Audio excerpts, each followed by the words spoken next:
ಮಹಾನವಮಿ ದಸರಾ ಉತ್ಸವಕ್ಕೆ ಡಾಕ್ಟರ್ ಅಭಿನವ ಬ್ರಹ್ಮಾನಂದ ಸ್ವಾಮಿಗಳಿಂದ ವಿದ್ಯುತ್ ಚಾಲನೆ.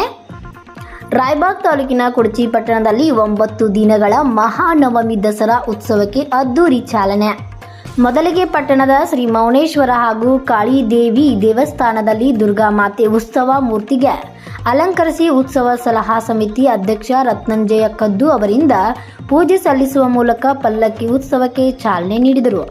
ಕುಂಭ 10 ನೂರಾರು ಸುಮಂಗಲಿಯರು ಡೊಳ್ಳು ಶಹನಾಯಿ ಸಕಲ ಮಂಗಲ ವಾದ್ಯಗಳೊಂದಿಗೆ ಮಂದಿರದಿಂದ ಅಗಸಿ ಬಾಗಿಲು ಮುಖಾಂತರ ಜಮಖಂಡಿ ರಸ್ತೆ ಕರ್ನಾಟಕ ವೃತ್ತ ಮೂಲಕ ಭವ್ಯ ಮೆರವಣಿಗೆ ಜಿಎಲ್ಬಿಸಿ ಆವರಣದ ಗಣೇಶ್ ಮಂದಿರಕ್ಕೆ ತಲುಪಿತ್ತು.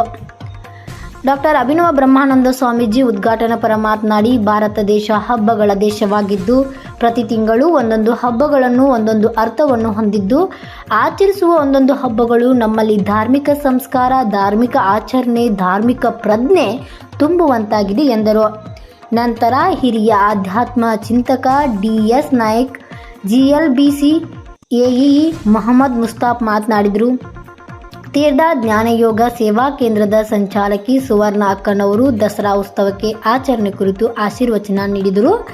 ಈ ಸಂದರ್ಭದಲ್ಲಿ ಹಿರಿಯರಾದ ರತ್ನಂಜಯ ಕದ್ದು, ಕಾರ್ಯಕಾರಿಣಿ ಸಮಿತಿ ಅಧ್ಯಕ್ಷ ಜಯಕುಮಾರ್ ಸನದಿ, ಪೌರಸಭೆ ಸದಸ್ಯರಾದ ದತ್ತಾ ಸನ್ನಕ್ಕಿ, ಸಂಜು ಮನಗುತ್ತಿ, ಸಂಜು ರಡರಟ್ಟಿ, ರಾಜು ನಿಡಗುಂದಿ, ಅಶೋಕ್ ಟೊನ್ನೆ, ಗಣೇಶ ಉತ್ಸವ ಸಲಹಾ ಸಮಿತಿ ಅಧ್ಯಕ್ಷ ಸಿದ್ದಾನಿ ಸನ್ನಕ್ಕಿ, ಉಪಾಧ್ಯಕ್ಷ ಶ್ರೀಮಂತ್ ನಾಯ್ಕ್, ಕಾರ್ಯಕಾರಿಣಿ ಸಮಿತಿ ಅಧ್ಯಕ್ಷ ಶೇಖರ್ ದಳವಾಯಿ, ಉಪಾಧ್ಯಕ್ಷ ಶೀತಲ್ ಲೋಹಾರ್ ಇತರರು ಉಪಸ್ಥಿತರಿದ್ದರು. ವರದಿ ಹನುಮಂತ್ ಸನ್ನಕ್ಕಿನವರು, ಕೆ ಫಸ್ಟ್ ನ್ಯೂಸ್, ರಾಯಬಾಗ್.